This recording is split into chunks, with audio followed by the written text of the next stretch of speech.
Hello everyone, Dr. Mad here. Let's get mad about poetry.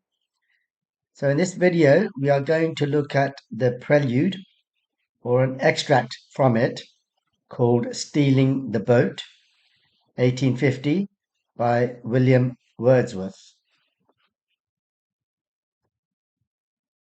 So this poem is about a young man who steals a boat for fun. That's why this extract is called Stealing the Boat on a pleasant summer evening. But as he rows on, the weather suddenly turns nasty. He is significantly affected by this experience of the power of nature. And there we have William Wordsworth. So, William Wordsworth, 1770 to 1850, born in Cumberland, England, part of the Lake District, a beautiful area.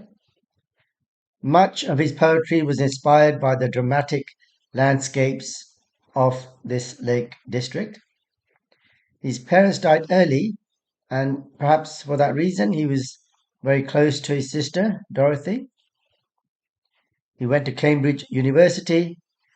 He spent much time walking in the lakes in the Lake District here, but also across France.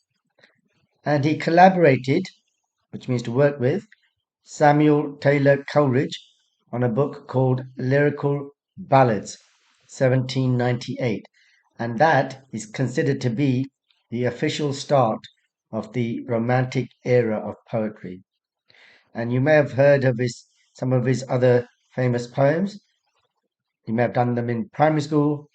I Wandered Lonely as a Cloud, and the other one is called An Ode, Intimations of Mortality. So an ode is a type of poem. Intimations means like feelings, and immortality means to live forever. So the Prelude is his great autobiographical poem and was published shortly after his death. So it's a long epic poem. We only have to study a small extract from it. And what's interesting about this poem or this whole thing is that there are several versions of it. Okay, so here we have the glossary. It's a long poem, so given that, actually it's quite a short glossary, which means that the words themselves are not that difficult. So please pause the video here and try to learn these words, or at least read through them 2 or 3 times. So when you read the poem, it'll make it a bit easier. And these are some of the techniques that he uses. The introduction video goes through them in more detail. Okay, so we're going to listen to an audio version. So it's another long poem, about 2 or 3 minutes, and then we'll go through it. One summer evening, led by her, I found a little boat tied to a willow tree within a rocky cove, its usual home. Straight I unloosed her chain, and stepping in, pushed from the shore. It was an act of stealth and troubled pleasure, nor without the voice of mountain echoes did my boat move on, leaving behind her still on either side small circles glittering idly in the moon, until they melted all into one track of sparkling light. But now, like one who rows, proud of his skill to reach a chosen point with an unswerving line, I fixed my view upon the summit of a craggy ridge, the horizon's utmost boundary. Far above was nothing but the stars and the grey sky. She was an elfin pinnace. Lustily I dipped my oars into the silent lake, and as I rose upon the stroke, my boat went heaving through the water like a swan, when, from behind that craggy steep, till then the horizon's bound, a huge peak, black and huge, as if with voluntary power instinct, upreared its head. I struck and struck again, and growing still in stature, the grim shape towered up between me and the stars, and still, for so it seemed, with purpose of its own, and measured motion like a living thing, strode after me. With trembling oars I turned, and through the silent water stole my way back to the covert of the willow tree. There in her mooring place I left my bark, and through the meadows homeward went, in grave and serious mood. But after I had seen that spectacle, for many days my brain worked with a dim and undetermined sense of unknown modes of being. O'er my thoughts there hung a darkness, call it solitude or blank desertion. No familiar shapes remained, no pleasant images of trees, of sea or sky, no colours of green fields, but huge and mighty forms that do not live like living men, moved slowly through the mind by day, and were a trouble to my dreams. Okay, so a long poem, although not the longest in the anthology, not as long as My Last Duchess, for example. But because it's a long poem, again, we can focus mostly on just making sure that we really understand it. And then remember, all you have to do is pick out about 4 quotes, okay, for grade 4 5. And then obviously, if you're aiming higher, you need to do a bit more. But first, let's just make sure that we understand the poem. So, one summer evening, that's fine. And then this is a bit confusing. This could be the boat or it could be nature, all right? We won't go into that in more detail yet. We'll talk about it later. He finds a boat tied to a tree, and a cove is like a little cave, as you can see there, which is where the boat usually is. So he seems to know that the boat will be there. He unlooses the chains and steps into the boat and pushes away from the shore, right? Fairly straightforward. So he knows that he's stealing the boat, all right, although he does return it. He's kind of borrowing it in quotes, okay? But anyway, because it's not his boat, he gets, we have this oxymoron here, troubled pleasure. So on the one hand, he gets pleasure out of it, but at the same time, knowing that he's stealing, he's a little bit bothered about it. And then this bit here means that somebody is possibly shouting after him. Okay, somebody shouts after him, which echoes. So as the boat moves on, he can hear behind him this person shouting, the owner of the boat, and the voice is making echoes because it's a mountainy, it's a hilly area, the Lake District. And then as he rows on, he leaves behind him ripples. Yeah, these small circles are the ripples glittering idly. Now, this jump in time is a bit confusing because it seems to start off in the daylight and then suddenly we've got this moon. But maybe it's kind of like that twilight time. Doesn't really matter. So the ripples, as you can see there, are glittering, sparkling, and they kind of merge into each other, melt all into one track of sparkling light. So these ripples are merging and sparkling. But now he's starting to row really fast because he's proud of his skill. He's a good rower. You can see he's done this before. Okay. And he decides he's going to reach a certain point and he kind of fixes his eye on that point. Unswerving means not going this way or that, so going straight. So he fixes his eye on that point, which is the top of a ridge. Okay, so you can see like a ridge there.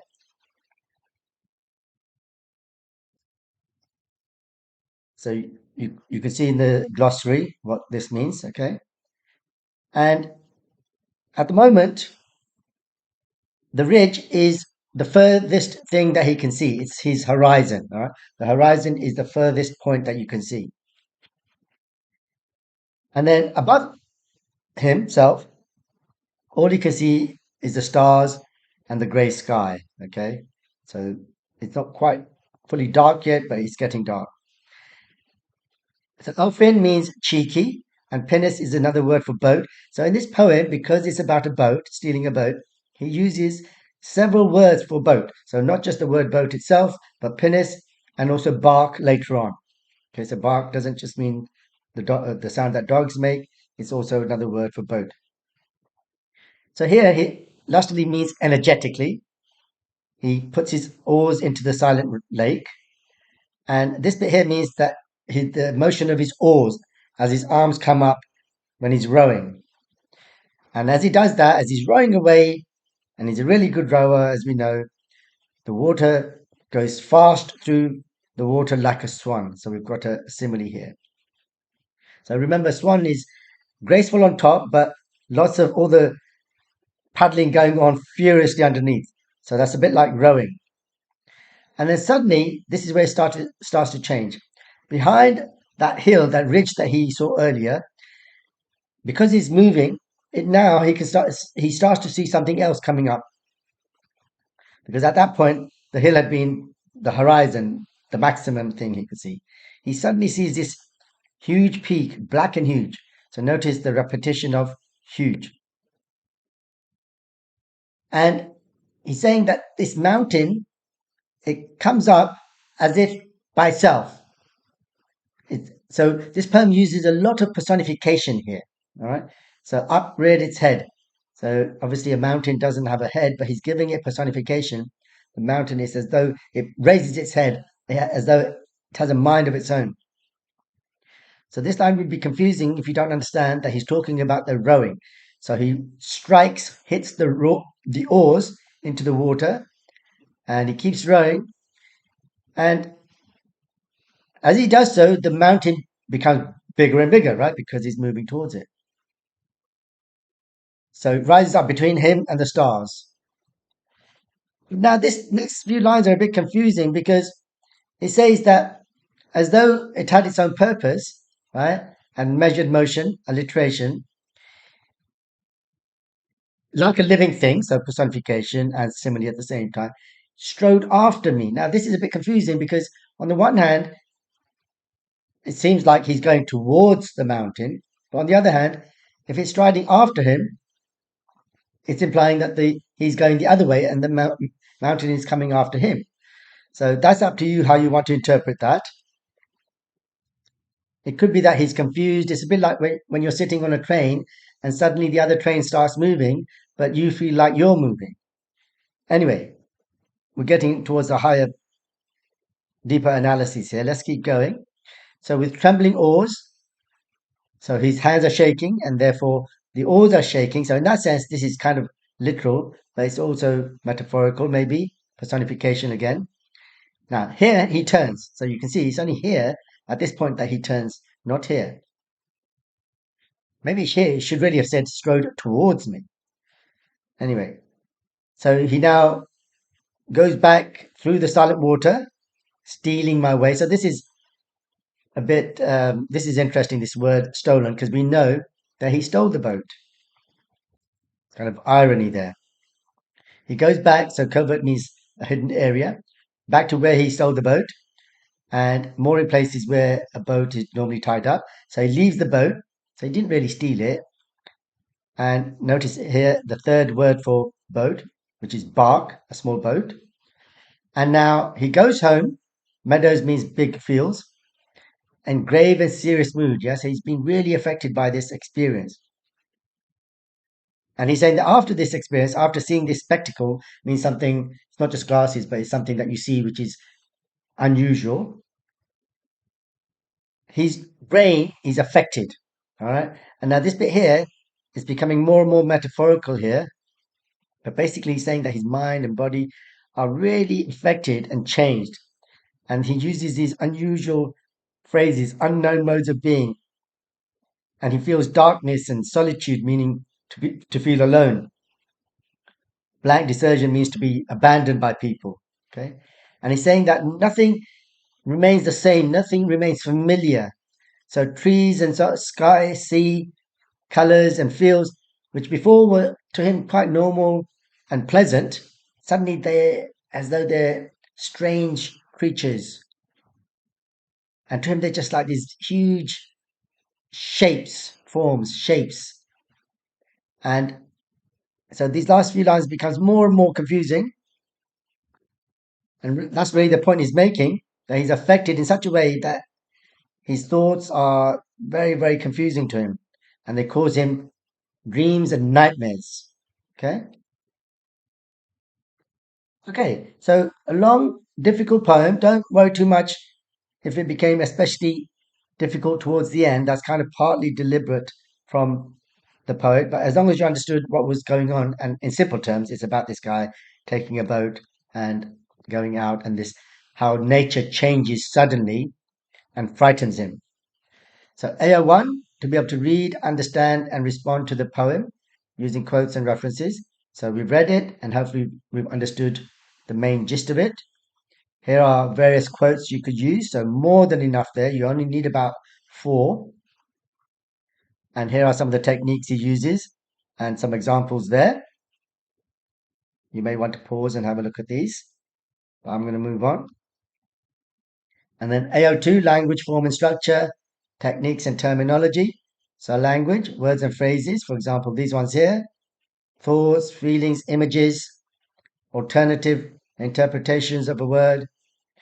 And then in terms of form and structure, this extract is part of an epic poem written in blank verse.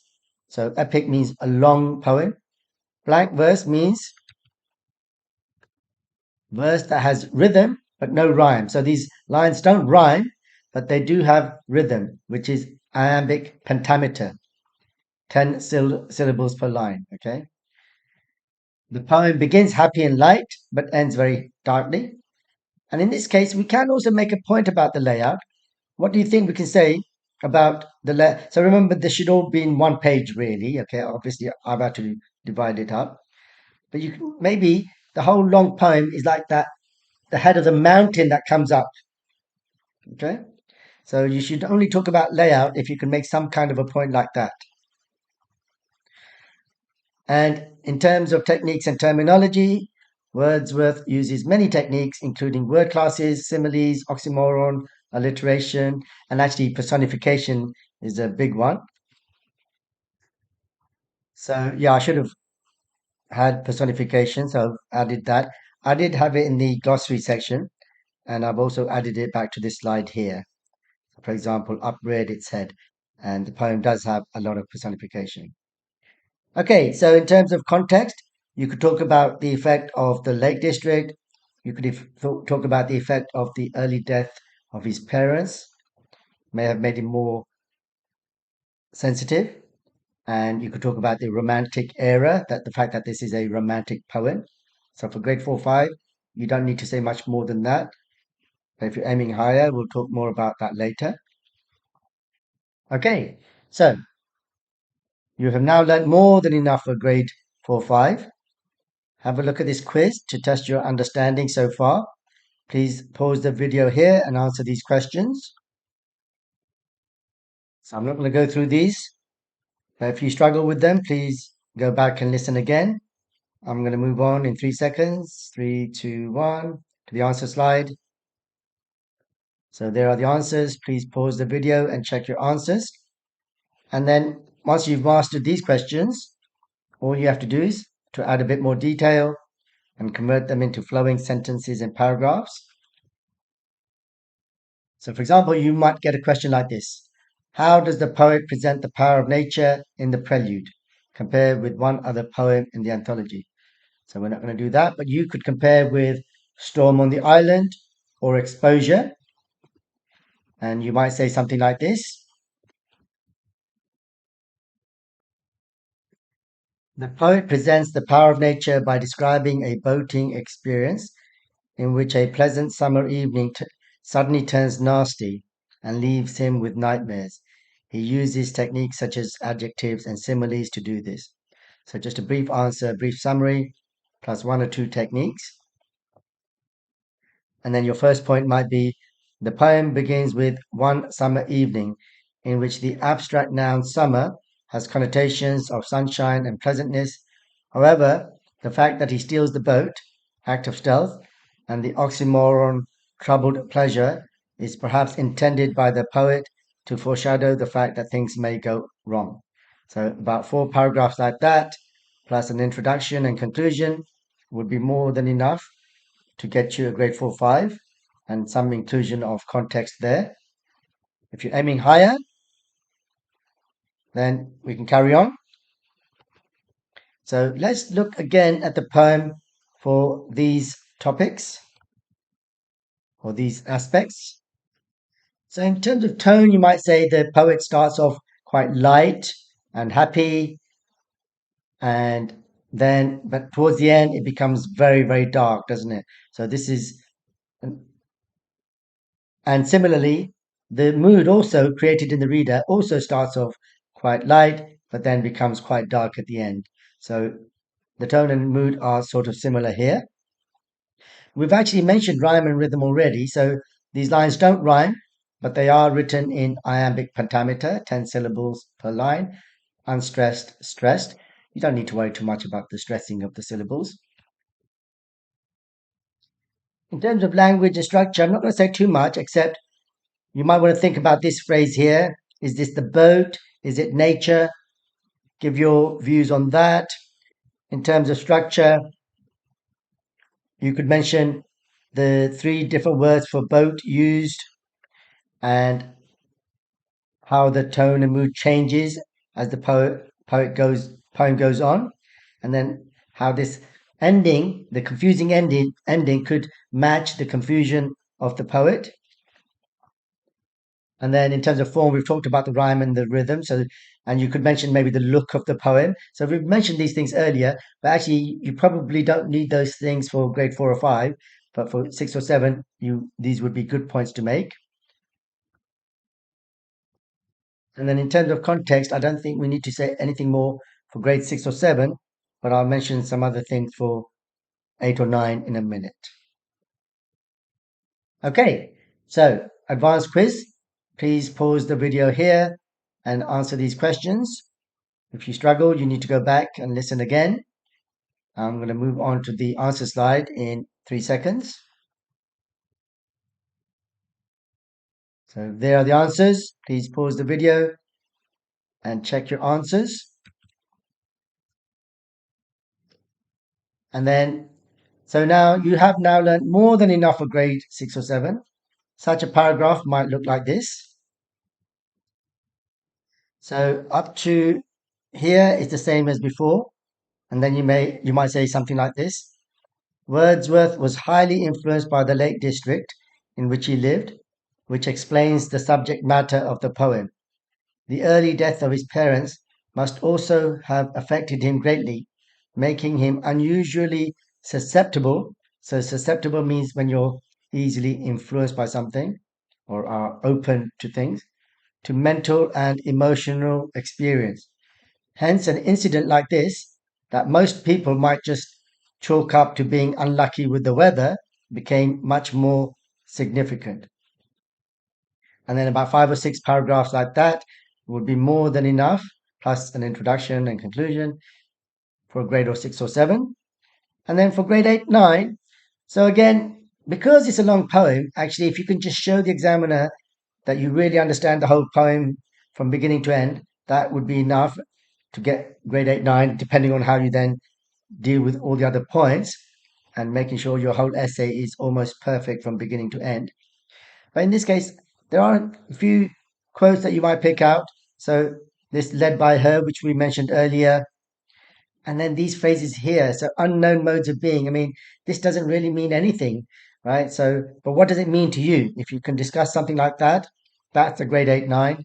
Trouble to my dreams. So, or nightmares. So when things affect your dreams, it means that it really affected you. You might even talk about Freud, if you've heard of him. And then in terms of form, you might talk more about epic poem features, blank verse, and you might want to look up the 1799 version and do a quick comparison there. Not too much, right? But just showing the examiner you've done that would be a grade 8, 9 thing to do. And you might want to talk a little bit more about Wordsworth and the Romantic era. Again, you don't need to do a lot, okay, on that. Okay, so that's that. And then as a final task, please complete the essay we started. How does the poet present the power of nature in the Prelude? And that's it. Hope you enjoyed that and found that useful. And if so, please do subscribe and tell all your friends about it. And I will see you in the next video for the next poem.